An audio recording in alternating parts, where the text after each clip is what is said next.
Okay, you guys, Mondo Billy here. I'm with Michelle and James. They have their project car here. Michelle's going to tell us how they came about getting this project car. It's an awfully interesting story, so take it away, Michelle.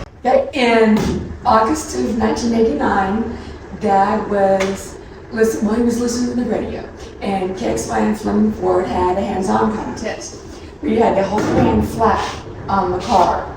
Your original, yes, on the thing. You couldn't hold on to the handle, you couldn't hold the glass, you couldn't hold the chrome.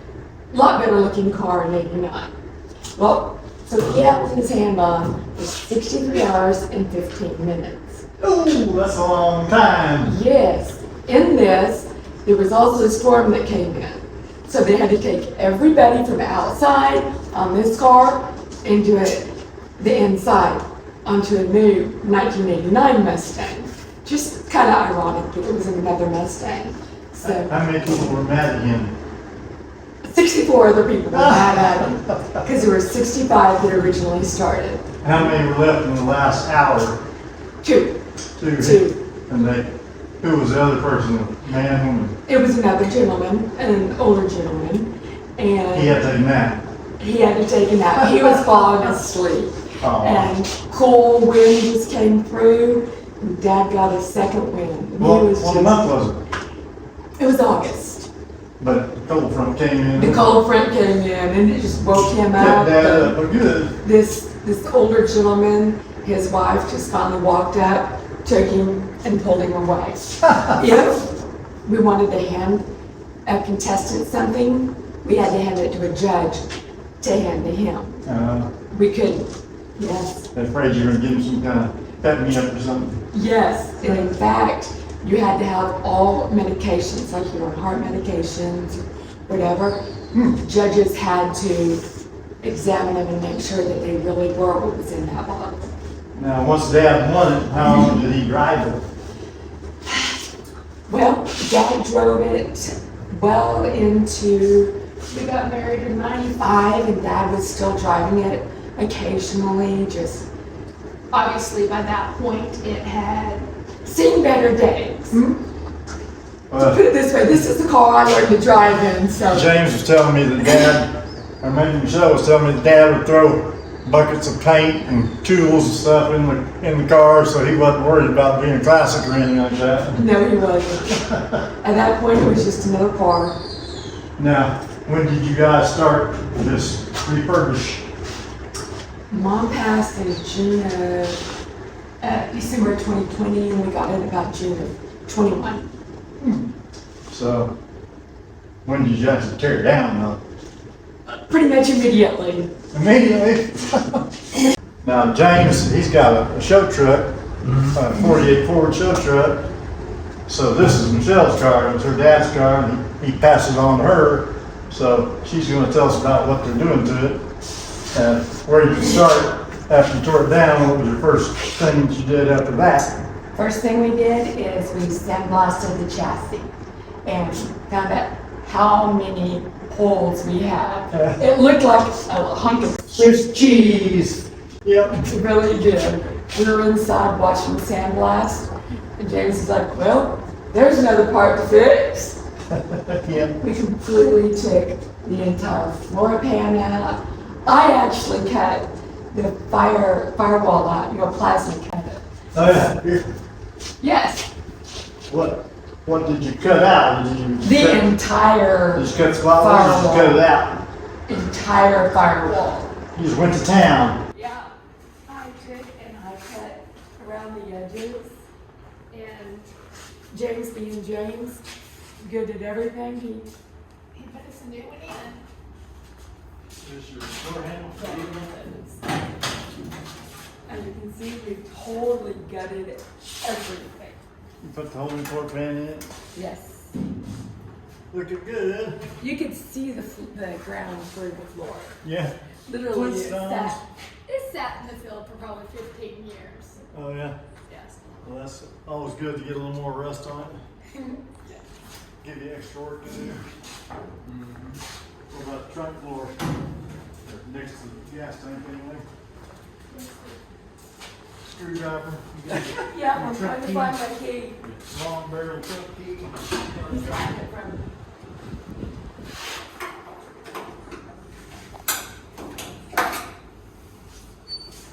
Did you place both of these? So the entire trunk floor, quarter panels, tail section you're standing in front of, rocker, everything. Wheel houses? Mm-hmm. The whole 9 yards. Yes. Now, you going back to the same color or No, actually, gonna pick something pretty? I am doing a more modern blue, a teal blue, now. It'll be closer, Just slam it, you ain't gonna worry. it'll be closer to the color of the 38, but not quite. I haven't seen some good. Okay. You got the trunk fitting pretty good. Yeah, I've been working on it quite a bit. Getting the gaps, that's mainly what I've been working on the past couple of months is trunk gap and the door gaps going back to the quarters.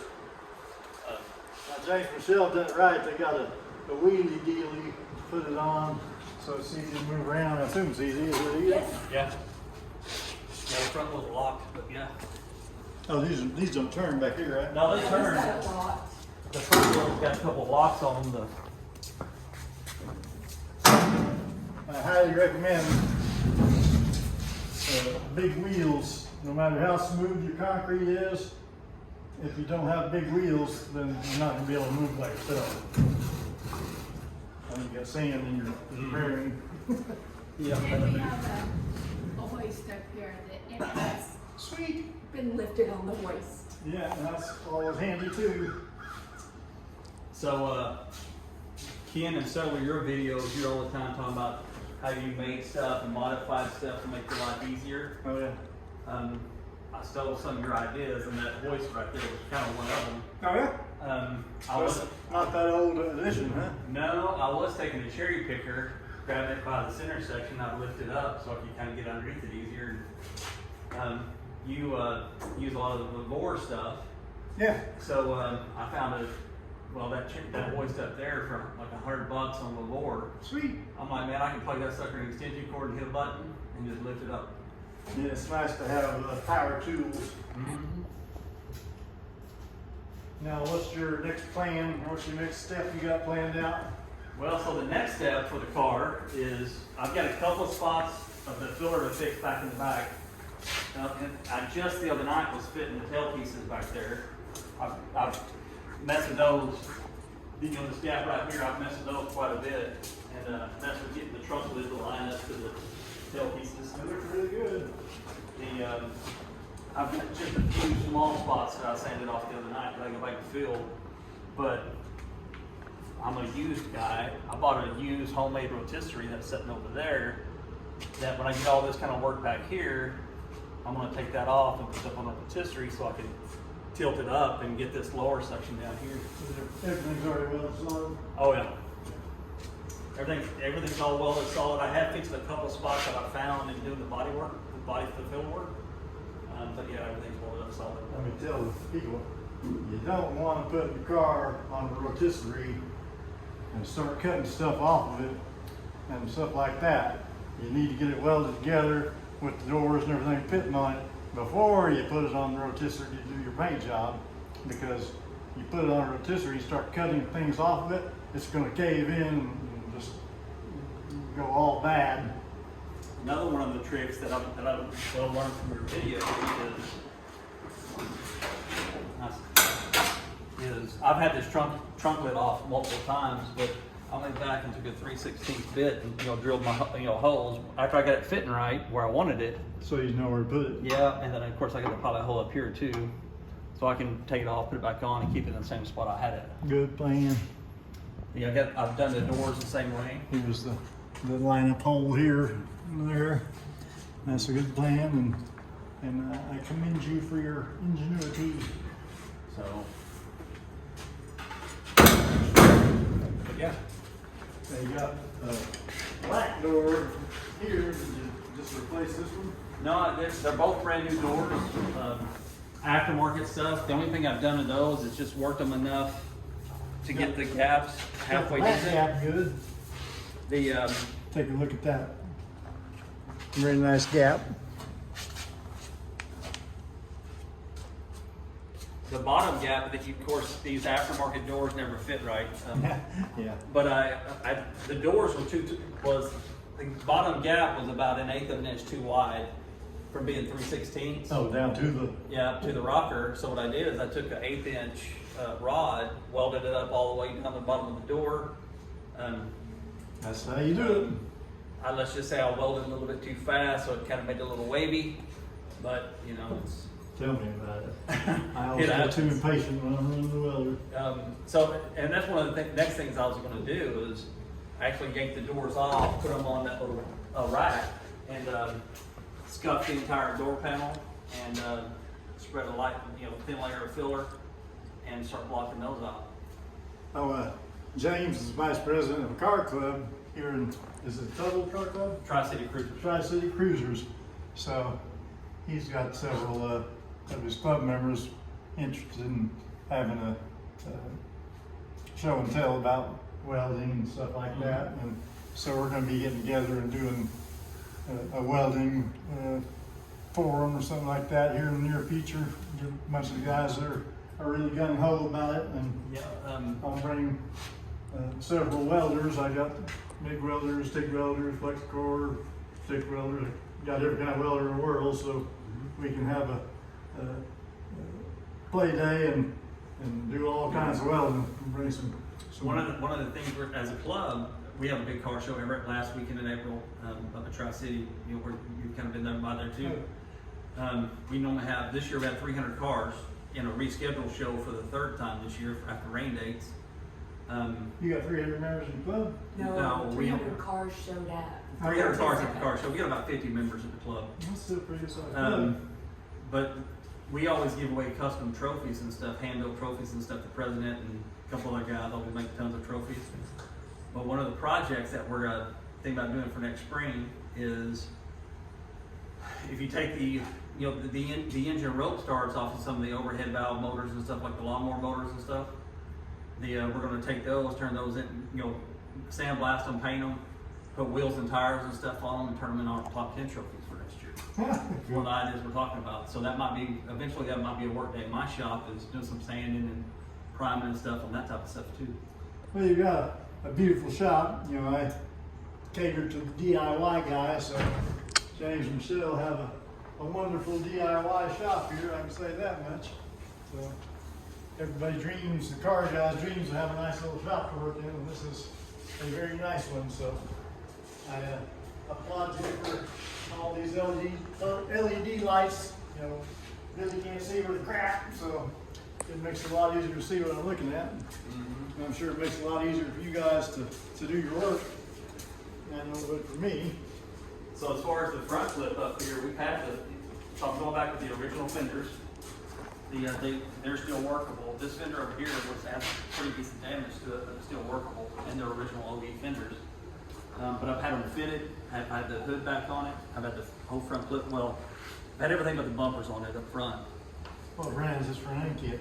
Heights. Heights? Yeah, it's Heights Rod Shop. That's a premium brand, so it should turn out good. yeah, it's and of course even from the firewall forward, all that's brand new stuff too. Yeah. It was just. You have like plates to put here? Yeah, I've got those plates. That was part of the kit. They're already powder coated black and kind of ready to go. Do they mold in? Yeah.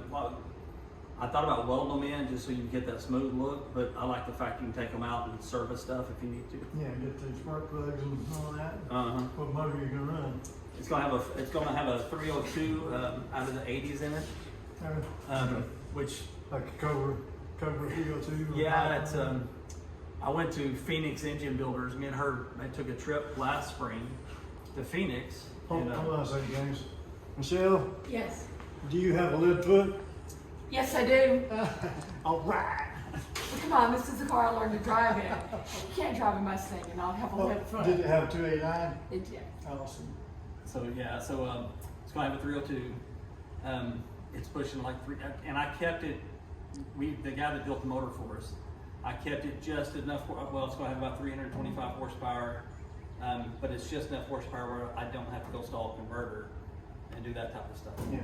Um, All you gotta do is stomp it and go. Right, and he has taken it back to an automatic. It was originally standard, Was it? but we are going back to automatic for, So it's it's gonna 3-speed? Yes. yes, it was, Yeah. on the floor. My first Mustang was my second Mustang was a 68 with a 302 and a 3-speed. I had a lot of fun in it, but it was originally a 390 GTA. It's fastback. It was 10 years old. It was still a pretty decent car. So, but I still had a lot of fun with that 302 and the 4-speed. Even though I would have liked to have that bigger motor, that would have been fun too. It's I'm glad I did have a bigger motor when I had my first Mustang, which wasn't this one. now we haven't built the transmission yet, but when I did the mock-up of so everything in here I was mocked up, welded up. We had the engine, the 302 engine in it pre-built, but it was mocked up with an AOD transmission, and I did a custom built. We made it cross member stuff for the transmission. So eventually it'll get an AOD rebuilt AOD transmission put in it, floor shifter like they had back in the 60s in these cars. Well, AOD is like an 80s Mhm. transmission. Yep, it's the original version of it's Ford's original version of the automatic overdrive. Yeah. That's what AOD stands for, automatic overdrive. Yeah. For you guys that aren't Ford guys, James is dyed in the wool Ford guy, and I guess you are too, Michelle, right? So if you're not a guy. No, I'm not, thank you for noticing, but no, my blood bleeds blue. There you go. The James tells me about teasing the Chevy guys in the club. well, They deserve it, right? Yes, they do. But they give me grief too. So Yeah, I'm sure it goes every which way. You guys got any Mopars in the club? yeah, one of the guys that lives pretty close to our house, he's a Mopar guy. So he's not perfect, but he's definitely in Mopars. He's got 15 or 20 Mopars. Okay. Good. My shop is not very big. His shops will eat my shop 2 or 3 times. Oh, but yeah. it just kind of is what it is. So he probably got a pretty good collection then. Yes. And yes, you heard correctly there when he said shops, plural. Ah, Yeah, keeps building on, huh? yeah. So it's just kind of one of those deals. But that's one of the things that I've learned early on after building my other pickup was before you really get too deep into the bodywork phase, you've got to mock everything up and get it all fitting right. We've even got the radiator for this thing, the AC kit, the AC part that comes through the firewall. You got to plan way ahead. If not, You'll be sorry. Yes. Yes, absolutely. Yeah, that's what is it? Measure twice and cut once. Yes. Same principle. If you don't make a plan, then you're probably not going to reach the finish line without having to change the plan 50 times. Yeah, and of course, well, even like us, and even though we're months away from being painted, she's already started looking at interiors and all that kind of stuff. Of what we What want to kind do. of interior? I want saddle leather. So Yeah, is that yeah, blue okay. dark that you picking? Medium or? I can see that from here. Is it close? I want it all up in your face and look at me. You can see This that. is what I'm That was wanting. the This was original color, kind of baby blue, and now this is kind of what, aqua? Would you call that aqua? Kind of a royal blue. Almost sapphire. Yeah. I can't tell the She's a color between person. green and blue. It's almost sapphire. I should have brought my bright light ring shine on it, but it's definitely not powder blue like No. that. And you can see there's metallic in it. Where it No, had you neither- can see your metallic. Okay, yes. Yeah, I guess it does have a little bit in there, doesn't it? Mhm. Well, that's not going to be giving you a lot of trouble. It's not metallic like my fingernails. Well, if you're going to paint, you're going to paint it, right? Yeah. Just say yeah. I'm gonna, Well, I've That had my metallic. hand and everything else. I'm gonna learn how to do There it. you I'm go. gonna do it right. Well, I got my little 16-year-old cousin Anya spraying with paint guns, so you should be able to do it too. But that metallic is not going to give you trouble with stripes and blotches because it's not one of those Very real. fine. It's not one of those real transparent ones like on new cars and stuff. Not silver. Yeah, you definitely need to make Michelle do some of the painting too. It's kind of I've spread Bondo, I've welded, I've cut. plasma cutter, I've everything I've learned how to do that we've done. He's taught me step by step. That was awesome. Because if I'm going to claim the car, I'm going to know how to work on it. Mine, I built it. I owned it. Exactly. But yeah, it's just, but that's one of the things that I appreciate about your videos is when you get kind of in depth about the filler work, how the blocks and stuff you use, and kind of how to do that process. Well, you know, I'm doing my Academy of Automotive Art content coming up. There's going to be like tutorials that will be on Shopify, so it'll be maybe some highlight reels on YouTube and stuff like that. But this is going to be an actual like a curriculum for people that really want to learn to be a master, you know, body and paint guy. So we may come over and do some of our lessons on your car if you don't mind. Nope, that's kind of why I invited you out here today. See if you get some old tricks from Bondo and Billy. Well, that's the ticket. And you know, I love old Mustangs. My first car was a '66 Mustang, and this is a '66. The 65. 65. Okay, well, I had the same body, and mine was awful, and I never did fix it up. So I enjoy working on Mustangs, and I've had several of them over the years. But these days, I don't worry about having any kind of hot rod in it for me because I can hardly drive anyway. But I still love working on them, and I'm gonna work on them for as long as I can.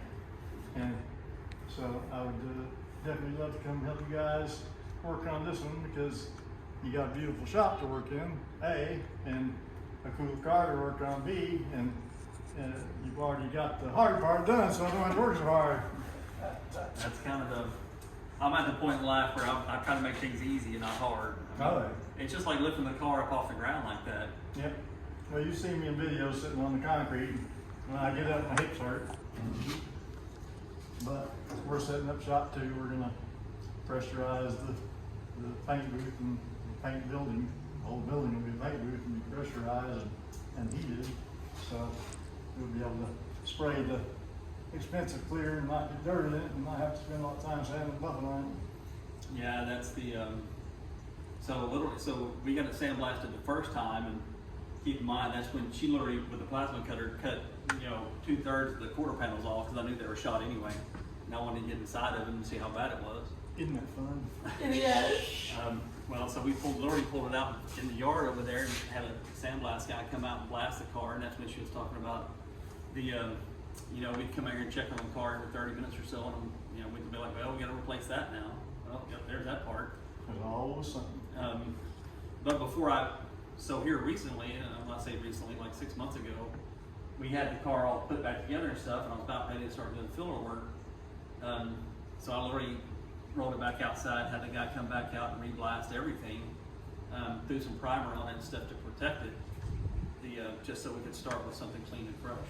Yeah. And I actually laid some of the primer on it. Cool. Yeah, that was an interesting day.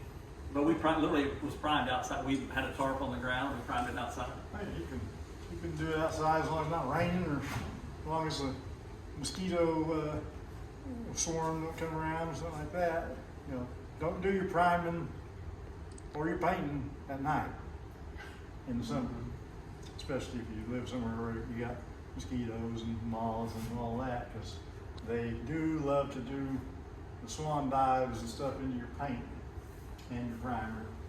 Now, the primer's not so bad, but when I painted it in my garage, I just used to live right on the other side of the river, on 156th and Meridian, which is right across the river from here, and I painted a 67 Stingray, a nice 427 car, 3 times. The first time I painted it, it got bugs all over it because it got dark before it got dry. So I sanded it down and painted it again. And the second time I painted it, I waited until it was 48 degrees because I thought, that's cold enough, I'm not gonna get bugs. Giant moth backflipped in one of the headlight doors, they hook up headlight doors, bugs all over the place. So I sanded it down again. I'm assuming the lights, have regular fluorescent lights, and I'm assuming it warmed the bugs up enough that they could go flying around 48 degrees, because you usually don't see them. But I waited till it was 32 degrees to paint it the last time, and it was silver metallic, so it made it a lot more fun spraying that kind of temperature. But that's what I did to make sure that it would turn out right. It brought $85,000 with the auction, so paint job turned out pretty good. Worth a little bit of the work. Yeah, it didn't take all the fun out of it. This is the 302 that they're putting in the Mustang. It's all ready to go, isn't it? Yeah, it's so the guy that built the motor for us, and part of him building the motor, he tests and tuned the motor for us with a Holly Sniper kit, tuned it for the motor and everything. With had it all set up and running, broke it in. What is a Holly Sniper kit? It's a fuel injection. It's an aftermarket. Instead of being an old school 4-barrel carburetor, Yeah. the Holly Sniper kit is basically a throttle body with a fuel injection kit. I'll never be able to find that. It's right here in the front. But it's a programmable. It reads and adjusts itself to the O2 sensors and all kind of stuff. Where's the fun in that? Well, ultimately, That's a facetious question, because I don't want to adjust the carburetor either. well, and so the debate, and I think we all do this on project cars. I think everybody that builds a hot rod does them. So the debate with this Mustang is if I had unlimited funds, I would upgrade it to the Coyote motor. I have the new Ford Coyotes, newer transmissions, all that kind of stuff. But Well, you have to weigh your budget and what you can work on. doing the upgrade of the suspension, that's always a great idea, because those old Mustangs, the shock towers and all Yeah. that stuff, and just tie right in when Yep. all the stuff's all loose, and the cars all over the road and stuff. So that height suspension, that's a great idea, and I'm all for that. But this is like nostalgia, Oh, You absolutely. open that hood and it looks like It looks like a 65. looks like the original motor, Mhm. but it's got the Holly kit and probably Aluminum heads. it's got all kinds of stuff that upgrades it from an old 289. So if you remember driving a Mustang with 289 or 302 from back in the day, and you get in this one and step on the gas, you're going to notice a big difference. Absolutely. But but being like the motors, these motors now, one of the big things I'm a big fan of is the front runner kits that they make for them now. Instead of having One belt? Yeah, it's got the serpentine belt like a new car. Yeah, definitely. It's just because the Mustang back in the day, all they had them big groove belts and stuff, which was Yeah. horrible, and Yeah, they would never track right. They'd always wobble and stuff. yeah. And have you got one of those under dash ACs going? Yes. It's an old air Vintage product. Air or something? It's old air products. It's Old Air? Yeah. Yeah, I don't know, it was a few years ago, I was hearing a bunch of bad press for vintage air, but I don't know Yeah. if they got the quality control back or what, but I hope that the old airs doesn't have that kind of problem or anything like that. And they're all kind of similar. For example, on my other pickup, I've got one of the front runner kits on it that I bought and put on it. Well, that front runner kit comes with a sand-in AC compressor. So like us, I was able to, with the old air products, I didn't order the AC compressor from them because it would come with the front runner kit. So I can mix and match and put different kits together to make this one work. Get the best of everything, that's a good plan. Now the transmission, the AOD, Yes. is it built by a renowned tranny builder? No, I haven't even had it built yet. Okay. In reality, we bought the motor too soon because I'm not ready for it yet. But we found it and we liked the guy that was we found a good deal and stuff on it, so we went that direction. But the transmission is still just a core transmission. I still got to find a transmission guy to have it built and stuff when we get to further down the road in the car. Yeah. What about the rear end? You got a 9-inch?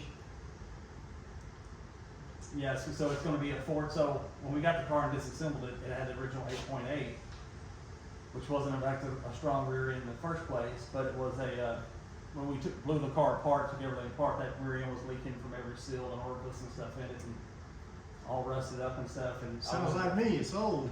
Yeah. So we, I wound up going with a just new aftermarket 9-inch rear end built for a 65 Mustang with the disc brake kit and stuff in the back. 373 gears, which will work with this which will work with the AOD and the 302. That's the other thing is upgrading the brakes to contemporary brakes. That's one of the best things you can possibly do because, you know, my 66 Mustang had drum brakes in the front and rear. Yep. So, needless to say, emergency stopping was an iffy thing. Well, they were even manual back then too. They didn't handle power assist on them. Yeah, The brake assembly we bought for the car, which we've already mocked up in the car, with the brake pedal assembly and everything, is now power brakes. Built is, you know, Yeah. an 8-inch master cylinder, not well, 8-inch booster. booster, not, you know, power. Well, of course, and she's shiny, so she had to get a chrome one. But it just kind of works. You had to have chrome one? Had to, just more chrome. All the chrome you can get. There you As go. a, That's why you know it's an old classic car. Oh, that's one. as a former club member used to say, just another piece of chrome. Another chrome one. Yeah. So yeah, that's fun. Everybody likes chrome. Well, not everybody likes chrome, but most people like old cars like chrome because that's part of the package of an old car. Back in the 80s and 90s, man, if you had a hot rod, everything on that motor was chrome. Yeah. Chrome suspension. I mean, if people that spent the big money on Yeah. things, they do chrome from front to back. Yep. You know, and anymore, everybody's kind of getting away from it, but there's still some of this older crowd that likes the chrome. Yeah, well, you know, young people, they're not too bright, so, you know, what can you expect? Well, the funny story there is, so, you know, of course, Michelle's dad had the Mustang that we're building now. Her first car was a 83 Mustang. 83 Mustang. Convertible. Mine was a, 5-0? Sure was. There you go. I said I didn't want red, didn't want convertible, didn't want standard. What did I get? you know, my first car was a 79 Mustang fastback that looked like a Pinto on crack with the V8 and stuff in it. And it was a piece of crap car, but I drove it like I was Mario Andretti. 79 was it a 255? No, it was a 280. It was a 302 back then. But it was just a late 70s, you know, D horsepower 302. Yeah.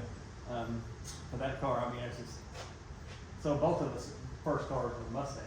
Well, you know, in 1976, I wanted a Cobra 2. Now, I haven't seen Mustang 2, and I don't even know the last time I saw one. Yeah, so the Cobra 2s, they took the Mustang 2, and the Cobra 2 had the graphic package on the side, Yeah. had the fin in the back.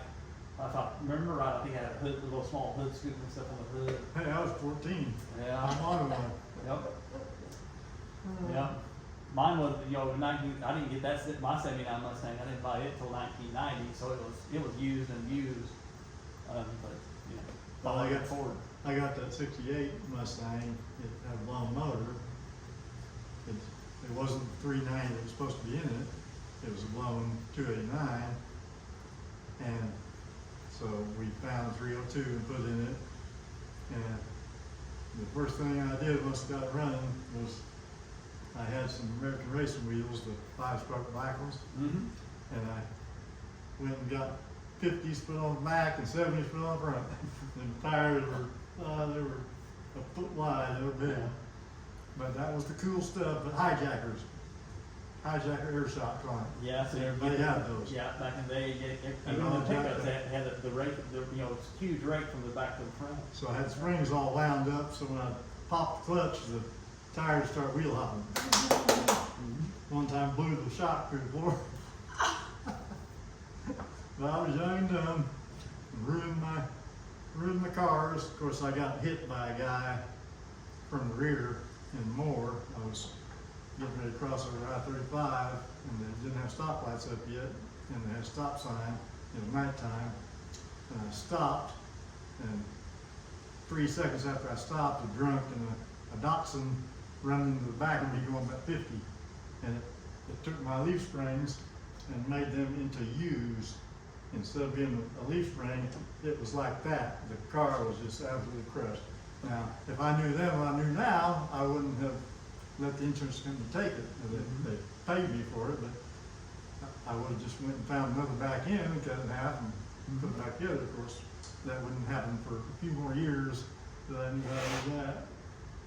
So I've learned a lot of little things over the years of working on cars and making it work without spending a bunch of money. And that's what my whole channel is about. And, you know, you guys haven't gone overboard. You spend a lot of money, but, you know, haven't gone crazy buying, you know, the latest Coyote motor and stuff like that. And, you know, it costs a fortune to Yeah, switch it's, over. well, at one point I was talking to you about what kind of air filtration stuff you use in your shop. So I was cut from the same cloth. Yeah. And I do stuff. If you build it. If I can build it and do it frugally as I can, and I'll do that. Unlike my shop fan over there, I just did that about 3 months ago for the Bondo dust. Yeah. Literally went and bought a Harbor Freight 24-inch fan and took a piece of plywood and built a filter back for it, and found a whole box of filters at a garage sale for $10. Yeah. Well, there's lots of makeshift ways to do all kinds of stuff to make your job easier and make the project go faster and turn out better. Yeah, that's the whole key. We're studying those things and we'll continue. Now you guys, I have absolutely got to stop talking. I hated to end the video without showing something nice and show-worthy, so here's James 48. It's F1 Ford. He's got a nice contemporary blue on it. Got the custom steering wheel and all the interior goodies and such. It's a real beauty, and I'm sure it goes over big at the shows. James critiquing his own bodywork, but he's been too hard on himself because it looks good. Anyhow, please touch my like thingy and share my shizzle and subscribe, damn it!